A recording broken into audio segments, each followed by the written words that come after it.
Abra sua Bíblia no livro de Números, no capítulo 20.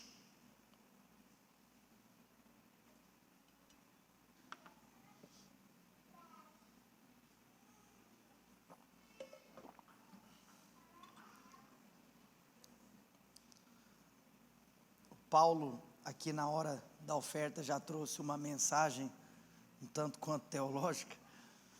Então, apenas para resumir algo que ele falou, lembra de algo: a justificação pela fé, ela é a raiz. Então, não existe absolutamente nada, nenhuma obra que você possa fazer, que você se torna justificado diante de Deus, porque não existe nada de bom que provém do seu interior. Amém?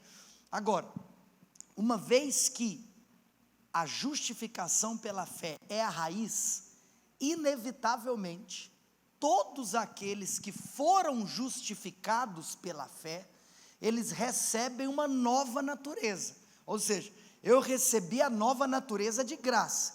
Eu não recebi a nova natureza por nada de bom que eu fiz. Eu não recebi a nova natureza por nada que eu tivesse condição de obtê-la. Absolutamente nada. Eu recebi a nova natureza porque Deus manifestou misericórdia sobre a minha vida, porque Deus manifestou graça, porque Deus decidiu dar tudo para mim que não merecia nada.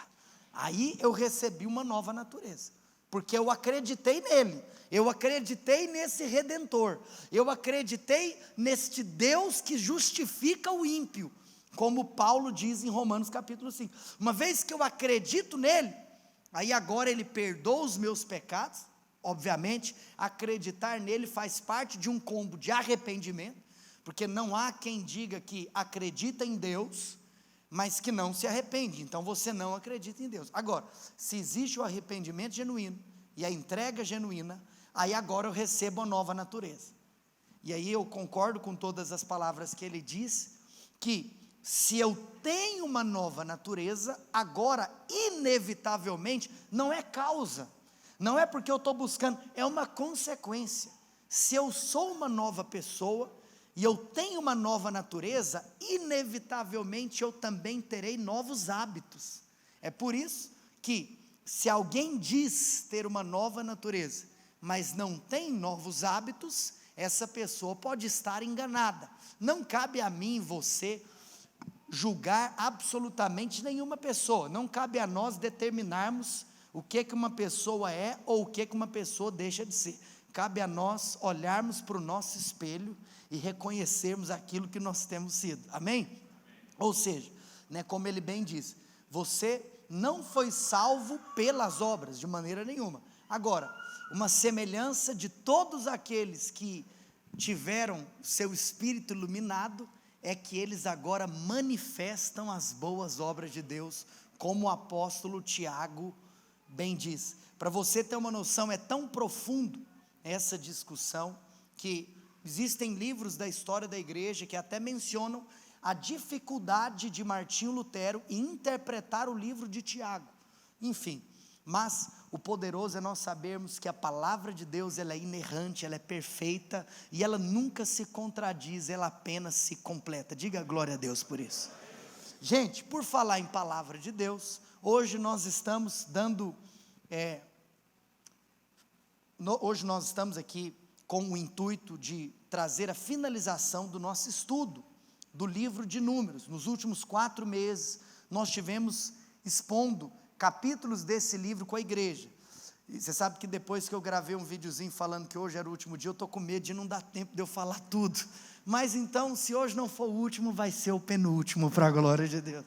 Mas eu acho que dá tempo, e eu vou tentar. Bendito seja o nome do Senhor. Gente, pedi para você abrir no capítulo 20, queria que você abaixasse a sua cabeça. Espírito Santo, que o Senhor possa trazer revelação sobre nós, da tua sagrada escritura, que o Senhor possa trazer entendimento, que o Senhor possa nos revelar aquilo que a tua palavra diz, e que haja em nós, Espírito Santo, uma disposição de vivermos segundo essa palavra, que como bem nós estamos aqui hoje recebendo essa instrução. Senhor, nós reconhecemos que tudo que nós temos veio do Senhor, e o Senhor nos deu tudo de graça, e nós pedimos também a capacitação para manifestarmos esta palavra com a nossa consagração, com os nossos hábitos, com a nossa maneira de viver. Ó Pai, que o Senhor nos conceda a graça de viver aquilo que nós estamos aprendendo, em nome de Jesus. Quem está com fome de Deus, diga glória a Deus.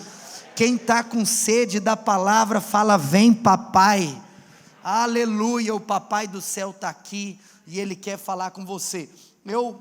Eu vou ler na versão Almeida Revista Atualizada, e é muito provável que nos próximos sermões eu irei trazer uma diferenciação em algumas versões da Bíblia, tá bom? Mas hoje eu vou ler nessa versão que eu tenho utilizado até então.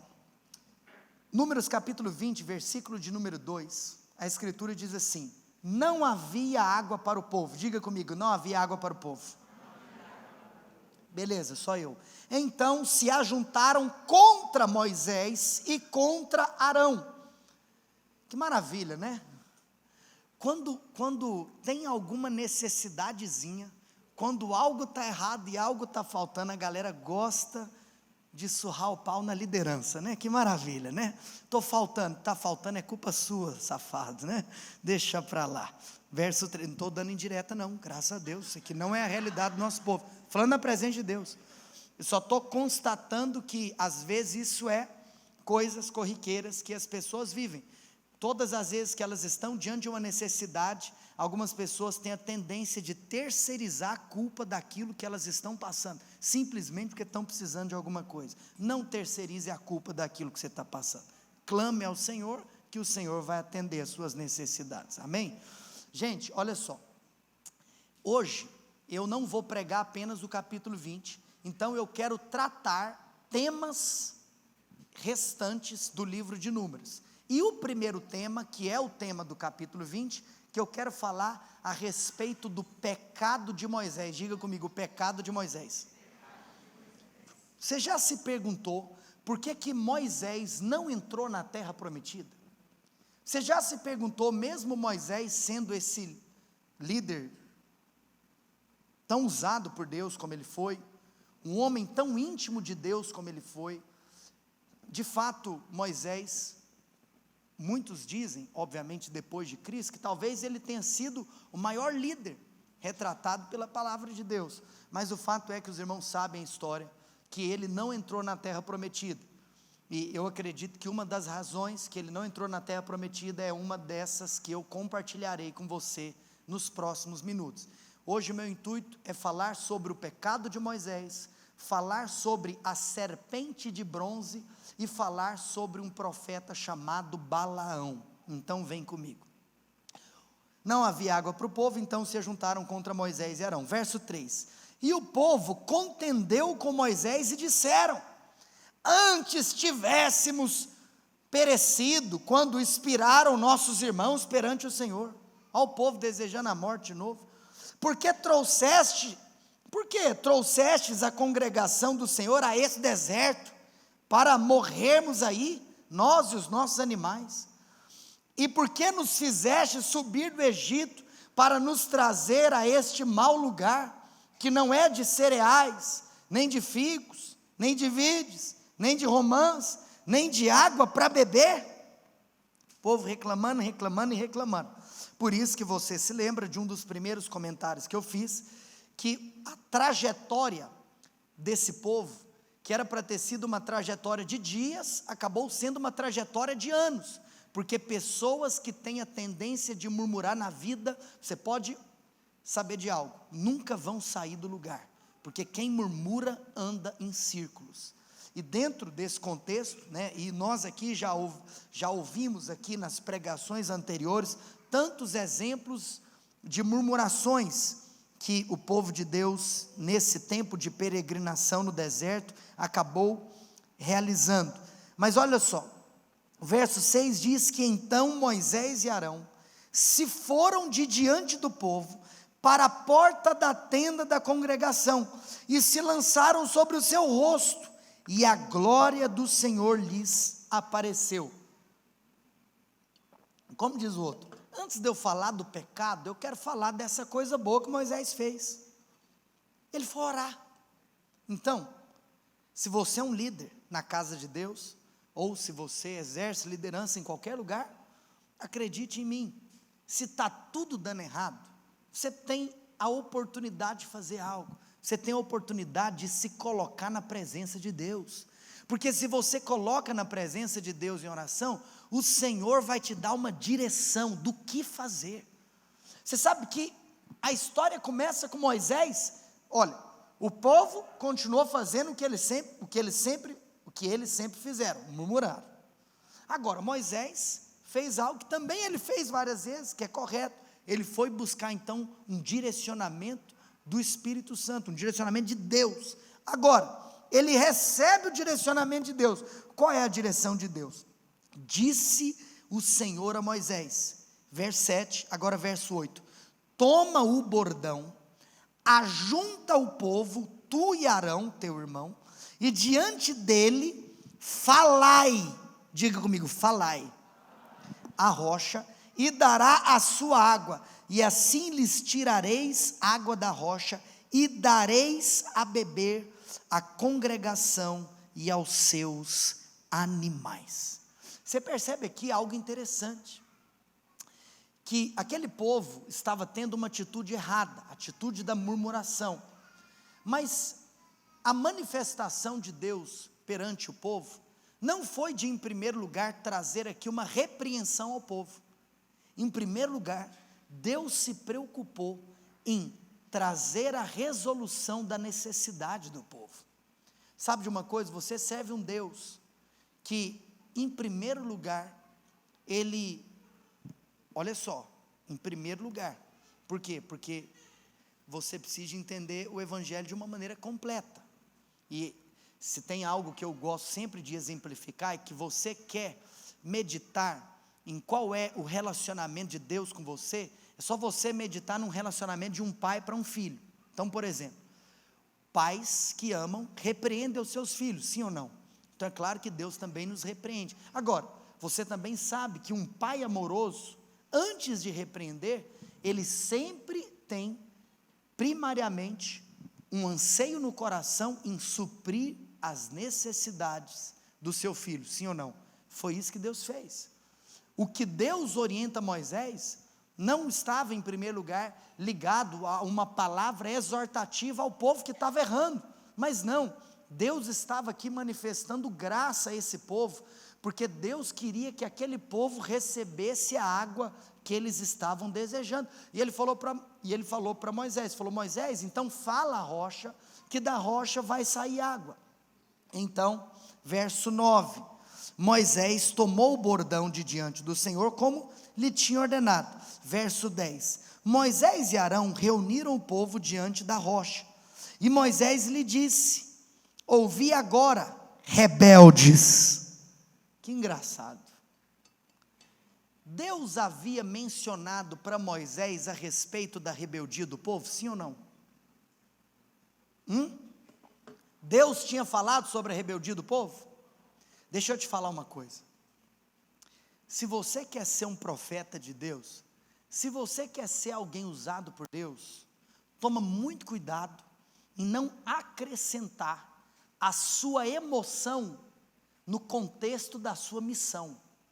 Deus te dá uma missão, você é um ser humano, você tem sentimento, de acordo com aquilo que você está assistindo, você não é cego, você está vendo o que está acontecendo, mas olha aqui para mim, você precisa ser fiel à missão, e para você ser fiel à missão, você precisa deixar de lado alguns contextos emocionais que podem te atrapalhar a ser fiel a Deus, porque às vezes você pode querer acrescentar algo que Deus não mandou você fazer.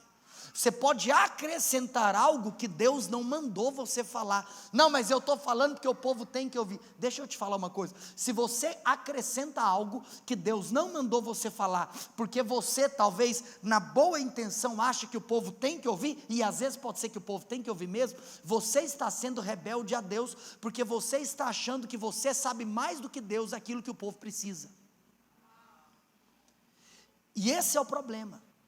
É quando você quer ter uma postura de tomar decisões que não lhe cabem.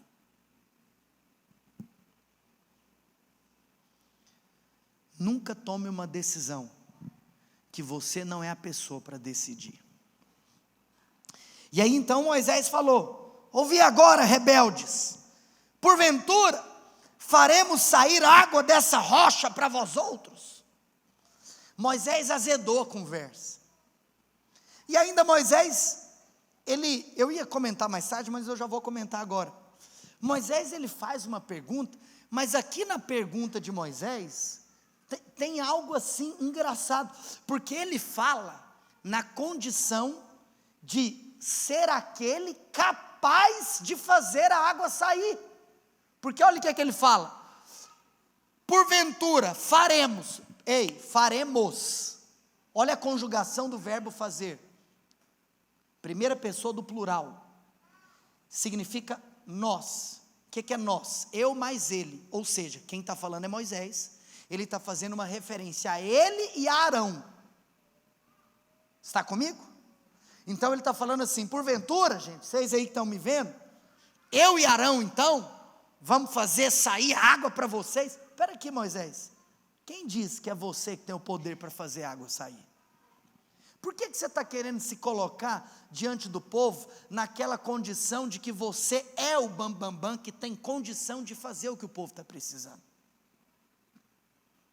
Você percebe então que Moisés, ele toma uma postura incorreta, ele toma uma postura que não foi aquela postura que Deus havia lhe direcionado. E aí, como diz o outro, ressaltar tudo isso que eu estou analisando nesse contexto com vocês, no verso 11 a palavra do Senhor diz: e Moisés levantou a mão e feriu, diga comigo, feriu a rocha 2 vezes com seu bordão, e saíram muitas águas, e bebeu a congregação e os seus animais. Deus havia mandado Moisés ferir a rocha, sim ou não? Deus havia mandado Moisés? Deixa eu te contar uma coisa, é engraçado que depois que Moisés fere a rocha, sai água da rocha. Por isso, nem todo resultado humano que você assiste por aí, significa que alguém está sendo guiado por Deus.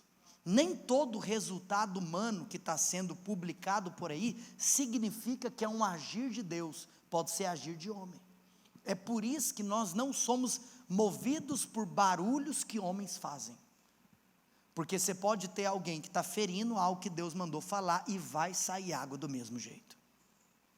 Mas a questão é que as coisas de Deus, elas precisam ser vividas à maneira de Deus.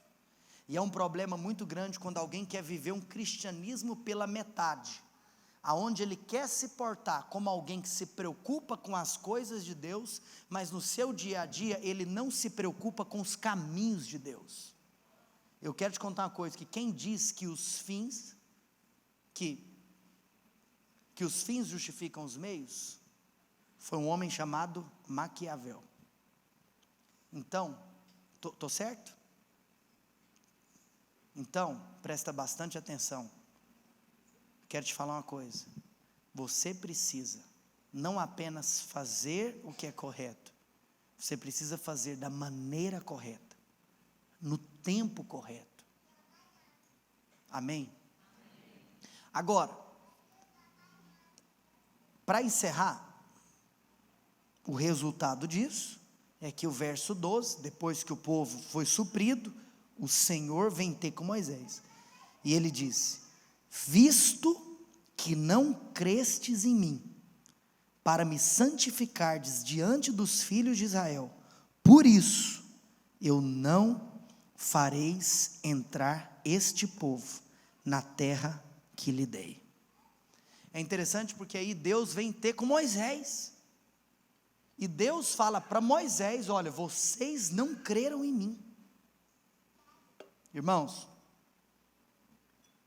esse relato é um relato que aconteceu aqui em Meribá, como está escrito aí na palavra de Deus. E é bem verdade que quando Moisés estava em Horebe, em uma ocasião anterior, Deus havia falado para Moisés ferir a rocha, mas dessa vez Deus havia mandado que Moisés falasse a rocha. Por quê?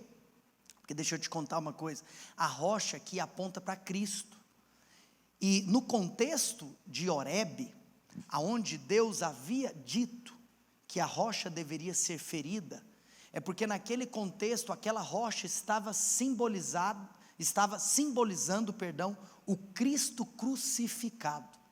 O Cristo crucificado, ele foi ferido, mas aqui em Meribá, a rocha não estava simbolizando o Cristo crucificado, a rocha estava simbolizando o Cristo ressurreto, e o Cristo ressurreto, ele não pode ser ferido.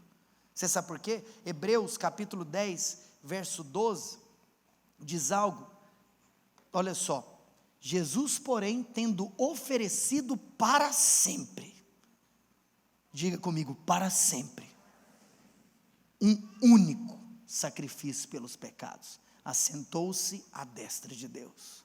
Olha aqui para mim, aquele que foi ferido no madeiro, ele nunca mais vai ser ferido, porque o sacrifício dele foi único, o sacrifício dele foi definitivo.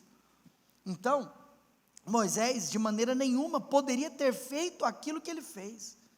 O corpo de Jesus nunca mais pode ser quebrado, o seu sangue nunca mais será derramado, não haverá uma segunda vez, porque o seu sacrifício foi completo, definitivo e verdadeiro. Mas, irmãos, é claro que você percebe que Moisés teve essa atitude porque ele estava indignado. É por isso que você tem que tomar muito cuidado, quando a sua indignação é uma indignação da alma e não é uma indignação do espírito. Olha aqui para mim, pessoas indignadas por causas legítimas acabam tendo atitudes erradas. Nós estamos vivendo uma geração de pessoas indignadas com causas legítimas, mas que movidas pela emoção, estão tendo atitudes inconcebíveis. Quando Moisés, ele faz o que ele faz, em outras palavras, Moisés estava mostrando uma face de Deus para aquele povo, que não era a face que Deus estava revelando naquele momento. Porque olha só, naquele momento, naquela circunstância, aquele que é o Deus soberano, ele decidiu se manifestar àquele povo com graça.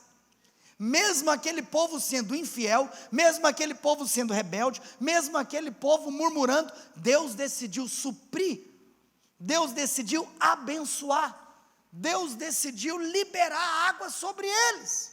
Mas Moisés não. Moisés queria falar que Deus estava bravo com aquelas pessoas.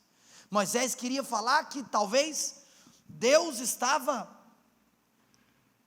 Você sabe que, olha aqui para mim, existem alguns momentos que mesmo com a nossa boa intenção, a gente acaba querendo transferir para aquele momento uma face de Deus que não é aquela face que Deus deseja que seja manifestada naquele momento. E infelizmente, mesmo você tendo uma boa intenção, sem você saber, você pode gerar na mentalidade daqueles que estão te ouvindo algo irreal a respeito de Deus. Por exemplo, Deus é juiz. Sim, Deus é juiz. Dependendo da maneira que você quer explicar para alguém a respeito do fato de Deus ser juiz, se você faz isso da maneira errada, se você faz isso na hora errada, se você faz isso, por exemplo, no dia que Deus quer que você diga que Ele é amor, porque olha aqui para mim, aquilo que Deus é em todo o tempo, sim ou não? Deus é juiz e Deus é amor. Para Ele ser amoroso, Ele não deixa de ser juiz. E para Ele ser juiz, Ele não deixa de ser amoroso. Mas o fato é que existem circunstâncias na vida que eu apresento uma face de Deus. Agora, é a face que o próprio Espírito Santo está me direcionando para apresentar naquele momento. Então, quando a gente até para lembrar a respeito dos 4 biógrafos de Jesus, se você estudar as motivações que Mateus, Marcos, Lucas e João apresentaram Jesus, você sabe que eu já disse isso aqui anteriormente, talvez, algumas vezes, talvez uma dezena de vezes, que Mateus apresenta Jesus como um rei, Marcos apresenta Jesus como um servo, Lucas apresenta Jesus como filho de homem, João apresenta Jesus como Deus. Mas olha aqui para mim, o fato deles terem apresentado Jesus de maneiras distintas, está vinculado ao fato de que eles escreveram para pessoas distintas. O fato é que Mateus está escrevendo para um grupo, João está escrevendo para outro grupo. Eu não vou te falar agora, porque talvez isso é até tema de uma outra mensagem. Por quê? Porque existe uma motivação e um direcionamento por detrás, para uma apresentação daquela face, daquela maneira, naquele dia, para aquelas pessoas. Por quê? Porque se você inverte aquilo que é a ocasião que Deus está gerando, para que algo da parte de Deus seja feito naquele dia, daquela maneira, sabe o que pode acontecer? As pessoas podem, por não compreender, porque você pode estar sendo tolo para ensinar, as pessoas podem sair daquela ocasião com uma imagem errada de Deus. Então, por exemplo, vou abrir um parênteses com o cenário que a nossa nação está vivendo. Você tem muita gente que é de uma ideologia partidária específica, que às vezes, obviamente, é a maioria dos cristãos. Dependendo da maneira que você se manifesta, você está fechando o coração daquele que seria o alvo da sua mensagem. E o que adianta você fazer isso? Então o povo anda numa tolice danada, que eu te falo, filho, você vai pregar para quem? Então presta atenção, eu estou te mostrando que dependendo da sua boa intenção, se você não faz aquilo que Deus te manda fazer, e você faz aquilo que Deus não te manda fazer, você talvez pode sair de um contexto onde as pessoas estão achando que Deus é mau. Aí eu vou te contar uma coisa, se você tem uma atitude, e que pela sua atitude as pessoas podem achar que Deus é mau, você está com um sério problema diante de Deus. Deus não vai aceitar isso. É claro que Deus vai te perdoar, mas o que eu estou te mostrando é, o nosso desejo é não cometer erros. Deus teve como muita seriedade aquilo que Moisés estava fazendo. Você sabe que mesmo não tendo a intenção, naquele momento Moisés estava tendo um discurso que algumas pessoas estavam talvez tendo uma impressão de um caráter comprometido de Deus. E Deus não pode ficar com seu caráter comprometido. Mas algo que eu já mencionei aqui anteriormente, é engraçado também, porque a maneira como Moisés falou no verso 10, ficou parecendo como se ele tinha uma sugestão de que havia um poder humano capaz de fazer com que saísse água daquela rocha. Deixa eu te contar uma coisa, a obra de Deus, ela só pode ser feita por intermédio do poder de Deus. O valor que hoje nós como igreja Emaús temos na nossa conta bancária, não define absolutamente nada a nossa capacidade de cumprirmos a missão que Deus tem para nós na cidade de Goiânia, porque aquilo que Deus tem para nós na nossa cidade, não será vivido pela quantidade de dinheiro que nós temos em caixa, mas será vivido pela disposição que nós tivermos, de sermos guiados pelo Espírito e agirmos no Espírito. Porque a obra de Deus, ela só pode ser feita na dependência do poder de Deus. A obra de Deus, ela não pode ser feita amparada com uma confiança de que aquilo que o homem tem é capaz de determinar o sucesso da missão. Agora, uma coisa muito básica, além de falar da indignação que Moisés estava sentindo, além de falar do fato de que Moisés transpareceu que o poder humano seria capaz de realizar aquele milagre, o milagre não pode ser realizado através do poder humano. Em terceiro lugar, então olha só, eu falei da indignação de Moisés, eu falei desse transparecer de que o homem seria capaz, mas em terceiro lugar, literalmente, aquilo que é mais básico que nós vemos nesse texto, é a desobediência de Moisés. Moisés desobedeceu a Deus. Você sabe que tem gente que na sua rebeldia, achando que sabe de alguma coisa, e fica indignada com o jeito de Deus, literalmente, sem ver, está desobedecendo a Deus.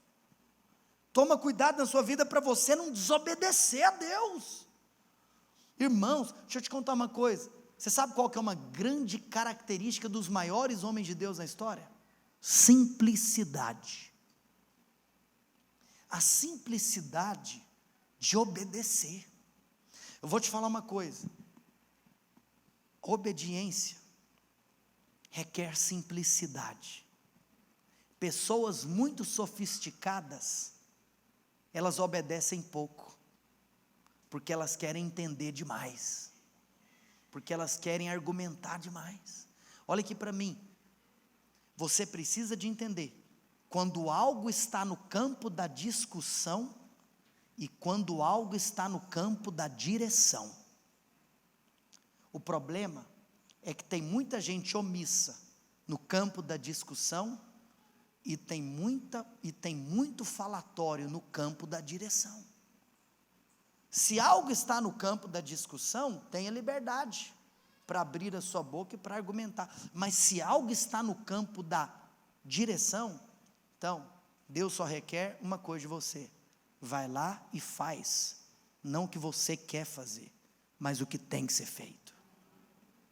Homens de Deus não fazem o que querem fazer, homens de Deus fazem aquilo que precisa ser feito, porque homens de Deus têm discernimento daquilo que é o campo da discussão e daquilo que é o campo da direção. Se Deus direcionou, você tem que fazer.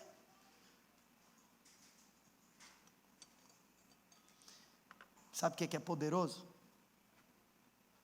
Porque estava meditando aqui, a exortação de Deus a Moisés é o seguinte: ô Moisés, você não creu em mim. Gente, olha isso aqui, olha o que eu vou te mostrar agora. Isso aqui foi algo que mexeu comigo hoje, enquanto eu ministrava essa mensagem. Deus virou para Moisés, falou assim: ô Moisés, você não acreditou em mim. Você concorda comigo que o objetivo era que águas jorrassem, sim ou não? Aí eu me lembrei daquele versículo, pode abrir no próximo, que eu já separei, o Evangelho de João, no capítulo de número 7, no verso 38. Quem crer em mim, como diz a Escritura, do seu interior fluirão rios de águas vivas. Deixa eu te contar uma coisa, você está querendo bater, porque você está achando que você tem que fazer força. Tem muita gente fazendo força, para aquilo que Deus queria que você apenas cresce nele, porque se você crer, aquilo que você está buscando, vai fluir de dentro de você. Se Deus me mandar, eu só preciso de crer. Diga assim: o meu papel é apenas crer. Sabe por quê? Porque se você acreditar, Deus vai liberar o que você precisa. Aí depois, sabe o que você faz? Você faz com aquilo que Ele te deu, porque você acreditou. Teve gente que não entendeu, que Deus te abençoe. Olha aqui para mim.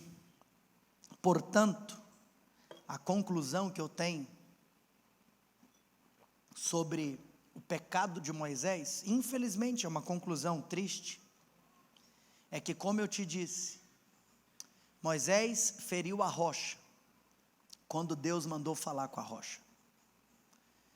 Quando lá em Horebe, Deus havia dito para Moisés ferir, aquela rocha estava simbolizando o Cristo crucificado.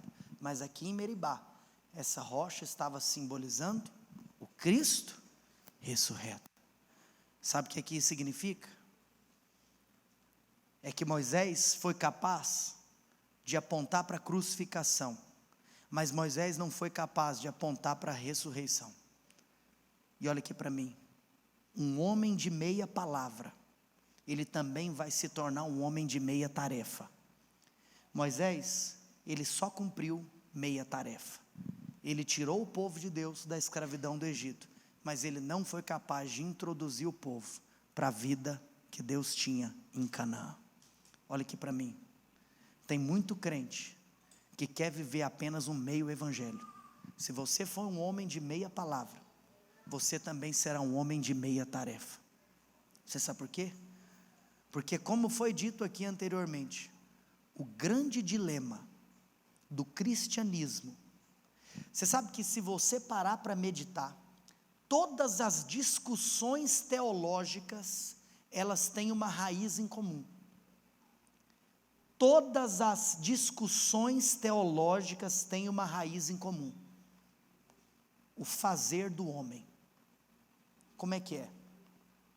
A soberania me leva à dependência, a oportunidade, o livre-arbítrio me leva à ação. Como que eu concilio essas coisas? Como que eu concilio a oportunidade de fazer com o ter que esperar?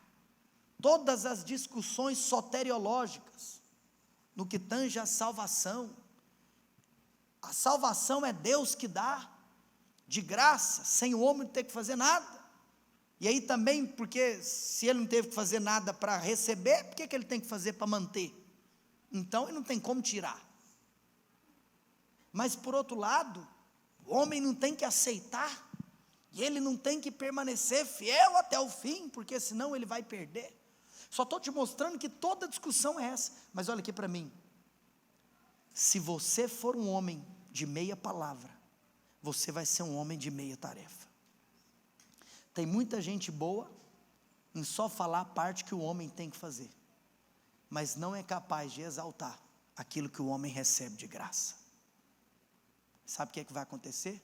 Você vai ser capaz de tirar o povo do Egito, mas você não vai ser capaz de introduzi-los na terra prometida.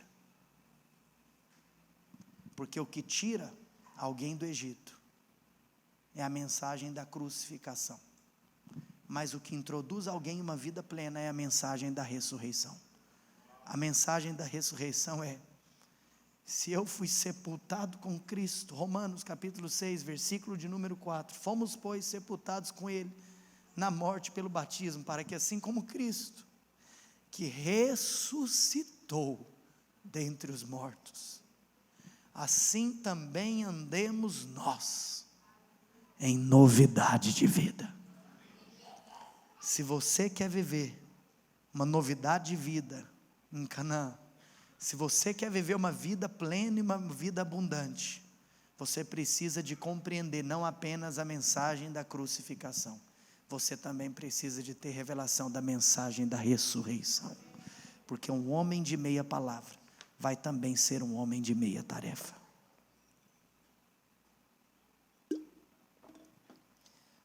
Então foi por isso que Moisés não entrou na terra prometida. E é claro que também, o último comentário, um contexto teológico, que Moisés, ele sim, tipifica Cristo, quando ele é usado como um libertador.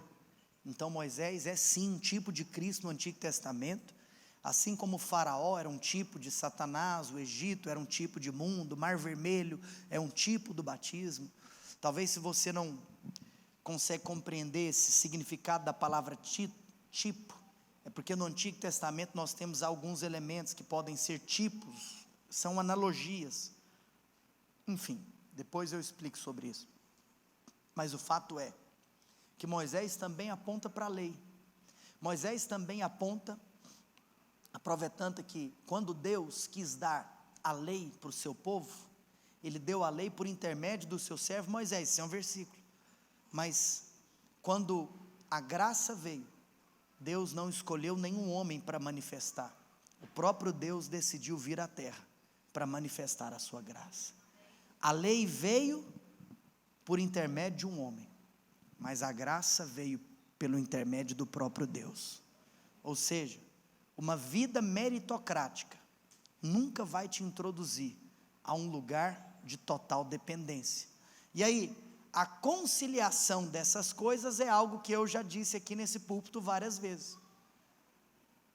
Na lei, o maná cai do céu. Ninguém passa necessidade, porque Deus nunca deixa alguém passar necessidade. Na lei tem milagre. A roupa, ela não se desgasta. Mas o mais louco é que lá na graça, lá em Canaã, lá na terra prometida, você tem que arregaçar as mangas e trabalhar, porque lá não vai chover pão do céu. Você, para comer, vai ter que plantar, e você vai colher aquilo que você planta. Só que, quando você colhe o que você planta, você tem a oportunidade de desfrutar de algo que no deserto você não desfrutava: abundância. Porque você tem no deserto o limite daquele pão que é o seu pão, mas a colheita, a palavra de Deus diz, é 30, 60 e 100 por um.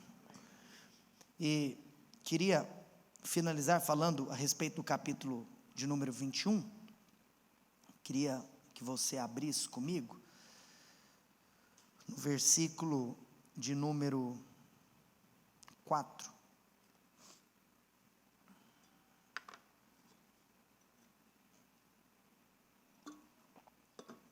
A notícia é que então hoje não deu para encerrar o livro de Números, que eu só falei do pecado de Moisés. Eu vou falar aqui da serpente de bronze, eu vou deixar para falar do profeta Balaão em outra oportunidade, e assim como eu quero falar do profeta Balaão, e quero falar também da sucessão da liderança de Moisés para Josué, que está no contexto da finalização do livro de Números e das tribos. Quero comentar também sobre as tribos transjordânicas.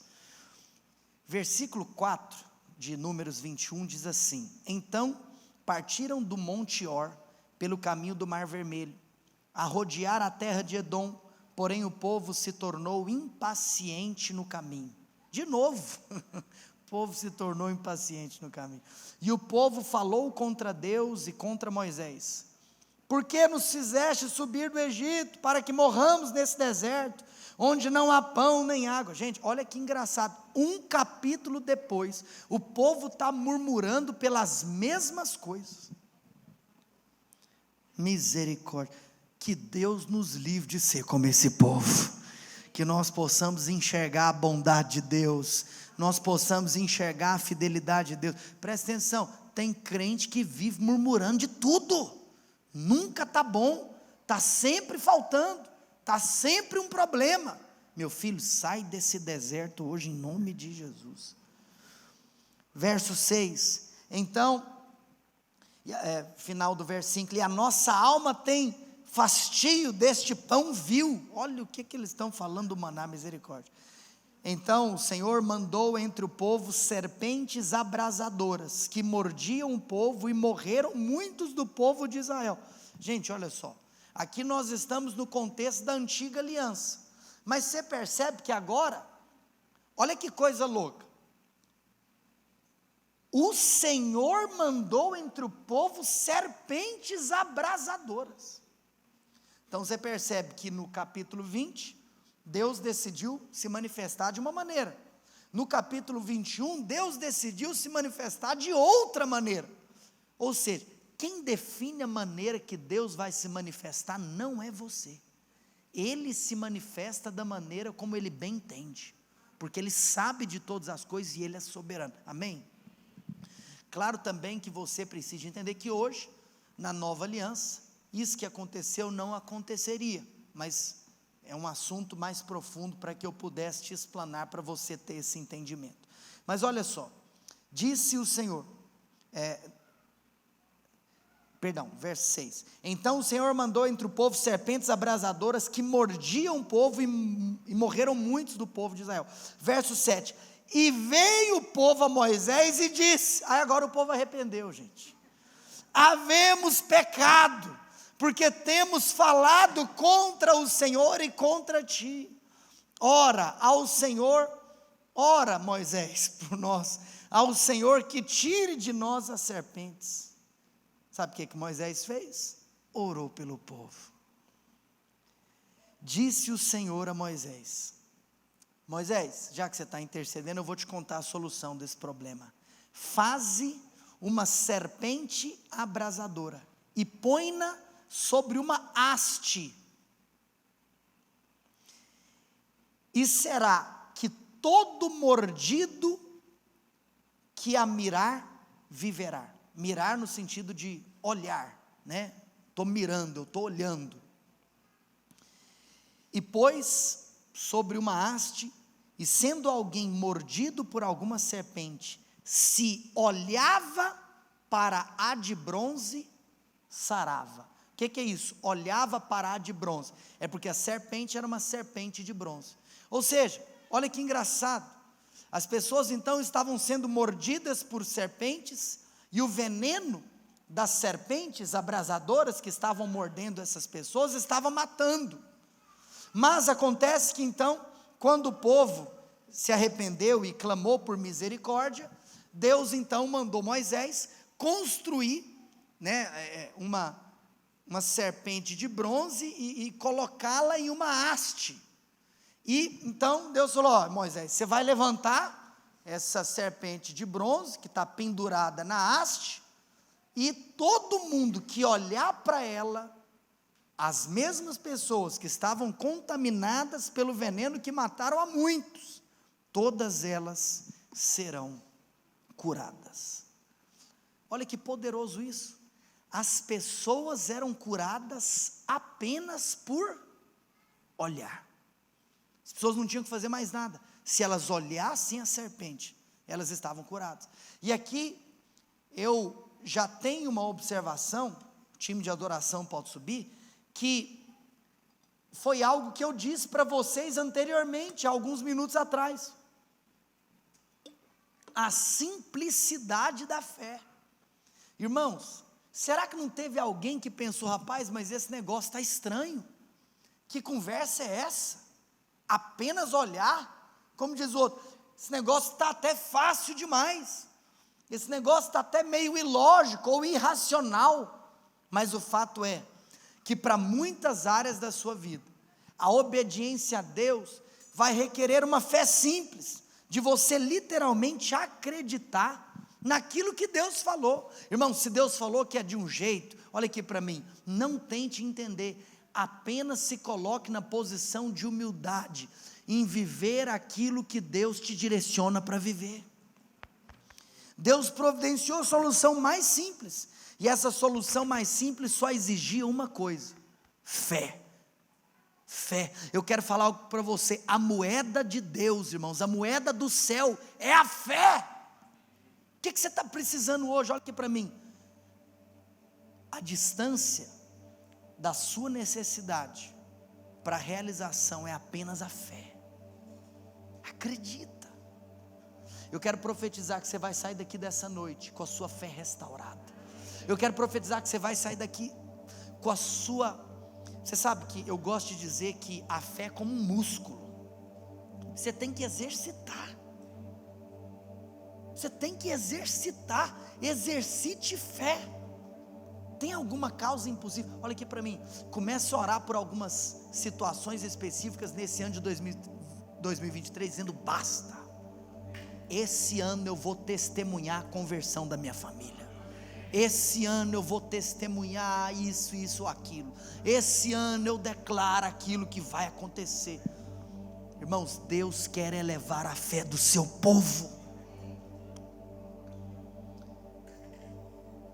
Ponto principal deste evento, irmãos, da serpente de bronze sendo levantada, e eu quero encerrar comentando sobre isso, é o seguinte: projeta João 3,14.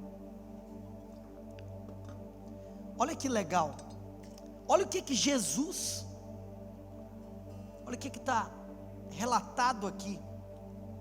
tanta coisa, né? João 3, Jesus conversa com Nicodemos. João 4, Jesus conversa com a mulher samaritana. São textos evangelísticos, até porque o evangelho de João é o evangelho mais evangelístico. E do modo porque, aqui ó, Novo Testamento, olha o relato do Novo Testamento sobre o significado da serpente de bronze de Moisés. Por isso que tem uma lei hermenêutica que significa: a Bíblia explica a Bíblia. Então, se tem algo na Bíblia que às vezes você não sabe o que significa, procure na própria Bíblia o significado daquele evento. Então a Bíblia nos ensina o significado desse evento que está descrito em Números. Do modo porque Moisés levantou a serpente no deserto, assim importa que o Filho do Homem seja levantado. Agora, qual momento é esse que aqui está escrito? Que importa que o Filho do Homem seja levantado. Que horas que o Filho do Homem foi levantado? Na cruz. Sabe o que é interessante? Olha aqui para mim. Você foi picado por uma serpente, e o veneno da serpente havia entrado em você, mas você foi curado do veneno da serpente. Você sabe o que é que você teve que fazer para ser curado do veneno da serpente? Você só teve que mirar, você só teve que olhar. Importa que o Filho do Homem seja levantado. Todos nós fomos curados e sarados do veneno da serpente quando nós olhamos para a cruz. Se eu olhar para a cruz, eu recebo aquilo que eu preciso. Se eu olhar para a cruz, eu recebo aquilo que eu não tenho. Você precisa de cura? Olha para a cruz. Você precisa de provisão? Olha para a cruz. Agora, eu vou te contar uma coisa muito profunda, que talvez é aquilo que você mais precisa e menos reconhece. Você precisa de mais intimidade com Deus? Você precisa de mais veracidade no seu relacionamento com Deus? Você precisa de mais fome por Deus? Você precisa de mais sede pela sua palavra? Olha para a cruz. Irmãos, vou dizer algo para você. Todas as vezes que eu medito no Filho do Homem sendo levantado, o meu coração se enche. Irmãos, eu quero dizer algo para você. A maior profundidade do Filho de Deus é ser tocado pela mensagem do Evangelho. Não tem como você não querer dar sua vida por Ele. Se você vê Ele pendurado, sabe qual que é a conclusão que você chega? Eu quero pendurar a minha também. Pedro negou Jesus. Sabe o que é engraçado? No final do ministério de Jesus, um dia Jesus virou para Pedro e falou assim: Pedro, você tem que converter, Pedro. Eu não quero aqui discutir a respeito de salvação ou não, especificamente desse texto. Eu quero apenas me deter nessa expressão que Jesus usou. Jesus usou a expressão: Pedro, quando você converter. Só que aqui era o final dos 3 anos. Mas peraí, você sabe, Pedro nega Jesus no final dos 3. Mas você sabe que a história da igreja nos conta que no ano 70, por intermédio da perseguição aos cristãos promovida pelo imperador Nero, aquele que havia se tornado líder da igreja primitiva. Você sabe uma coisa que mexe comigo? É que o Pedro do livro de Atos é completamente diferente do Pedro dos evangelhos. Algo aconteceu com aquele homem. Sabe o que é interessante? Várias coisas aconteceram com aquele homem. Irmãos, perdão, isso não estava no esboço, mas Deus está mandando eu falar umas coisas aqui. Várias coisas aconteceram, porque no final daquela caminhada, ele ouvindo Jesus: quando você converter, ele negou. O que aconteceu entre o Pedro dos evangelhos para Pedro de Atos? Aconteceu que quando ele negou, Jesus olhou para ele. E eu fico pensando, que olhar que foi esse? Você tem duas opções. Será que foi um olhar condenatório? Será que foi um olhar de acusação? Será que foi aquele olhar que quase nunca as esposas fazem para o seu marido, de que eu vou te matar pelo olhar? Quase nunca as esposas fazem isso, quase nunca. Será que foi esse olhar? Ou será que foi um olhar de amor? Ou será que foi um olhar de graça? Ou será que foi um olhar acolhedor, que naquele momento, aonde Cristo estava sendo pisoteado, humilhado, cuspido, aquele que era o camarada mais próximo dele estava negando ele? Qual que foi o olhar de Cristo para ele? Eu só sei de uma coisa, que aquele olhar mudou a vida daquele homem. Aquele homem que tinha voltado a pescar depois disso, recebe a visita de Jesus na praia de novo. Pedro, eu vim uma vez aqui para te salvar, eu vim uma vez aqui para te chamar, mas eu quero te contar uma coisa, eu estou vindo aqui de novo para te resgatar. Eu estou vindo aqui de novo para te contar uma coisa.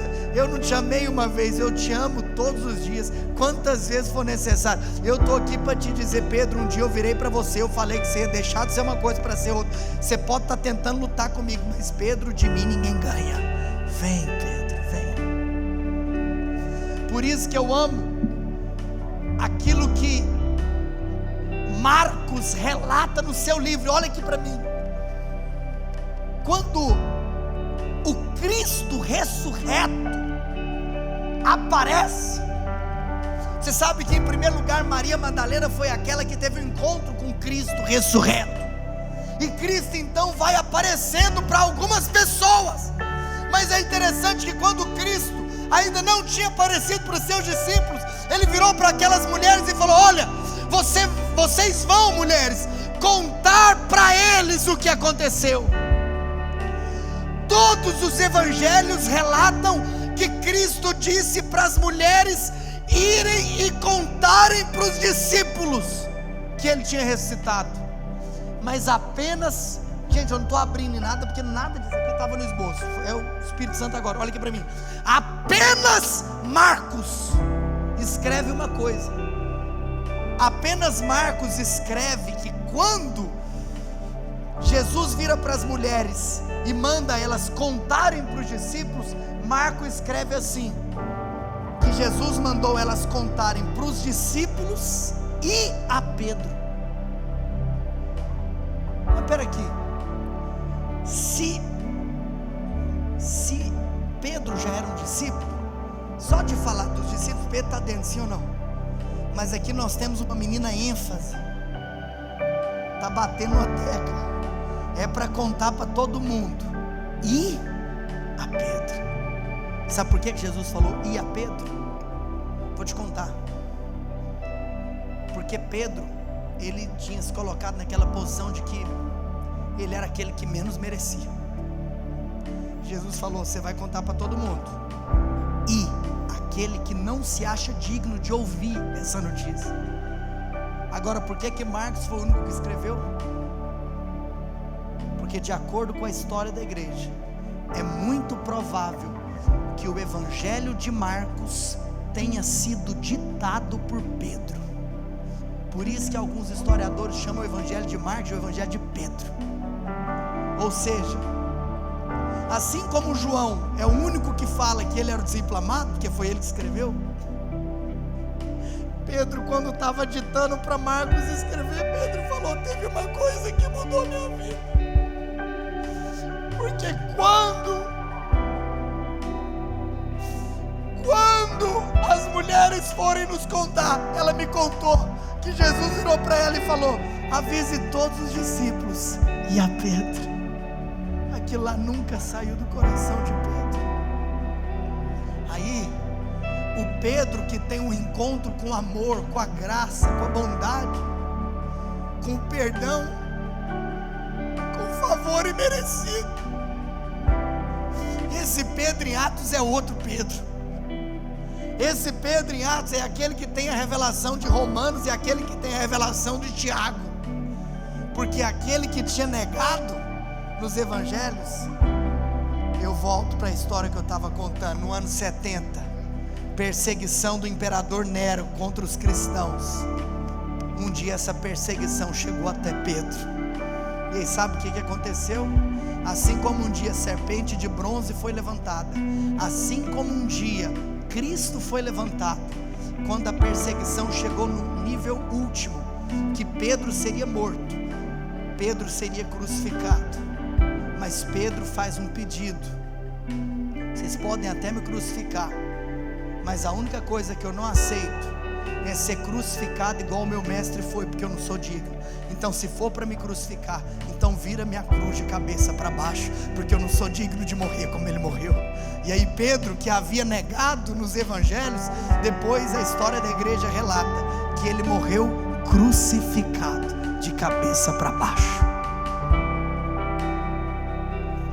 Quero te contar uma coisa, eu não sei o que você está passando, mas eu quero te incentivar.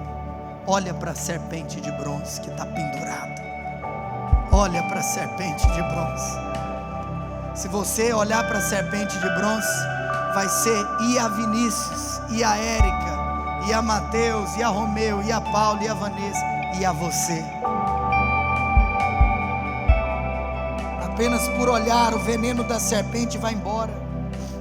Hebreus capítulo 2, verso 14, a palavra do Senhor diz que: visto pois que os filhos têm participação comum de carne e sangue, destes também ele igualmente participou, para que por sua morte destruísse aquele que tem o poder da morte, a saber, o diabo. Olha aqui para mim. Eu vou encerrar te contando duas coisas, porque eu preciso encerrar em números. Eu não posso encerrar na loucura que eu fiz aqui. Preciso de voltar a encerrar em números. Por que o que estava pendurado era uma serpente? Por causa de duas coisas.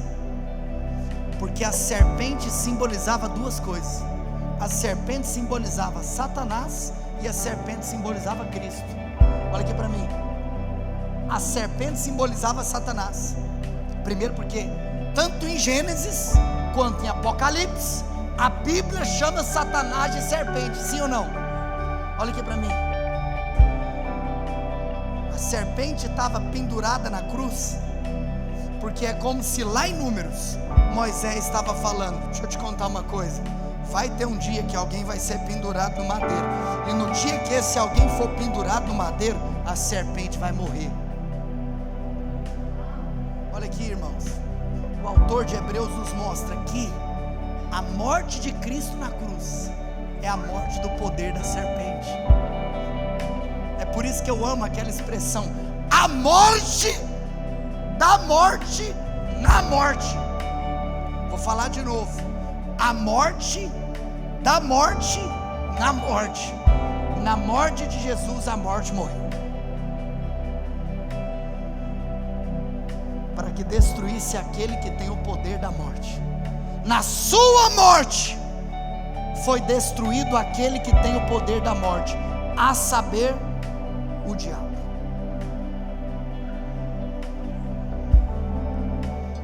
Romanos 8:3. Porquanto o que fora impossível à lei, no que estava enferma pela carne, estava enferma, o veneno, isso fez Deus, enviando o seu próprio Filho, em semelhança de carne pecaminosa. Cristo foi enviado em semelhança de carne pecaminosa. É por isso que a serpente pode simbolizar Cristo também, tanto pelo versículo de Romanos, quanto que eu vou abrir em Coríntios, mas só para terminar de ler. E no tocante ao pecado, e com efeito condenou Deus na carne o pecado. Em 2 Coríntios capítulo 5, verso 21, versículo dos mais conhecidos do Novo Testamento: aquele que não conheceu o pecado, Ele o fez pecado por nós, para que nele fôssemos feito justiça de Deus. Quero te falar uma coisa. Existe uma serpente de bronze que está sendo hasteada aqui nessa noite. Se você apenas olhar para ela, você tem o poder de ser curado do veneno da serpente que te picou. Deixa eu te contar uma coisa. Às vezes pode ser que nesse dia a dia do mundo tem muito veneno que vai entrando, é muita notícia venenosa que vai entrando, é muita coisa ruim acontecendo lá fora que vai entrando, vai nos dando indignação. Mas eu quero te falar, se você olhar para a cruz, todo o veneno vai embora. Fique de pé onde você está.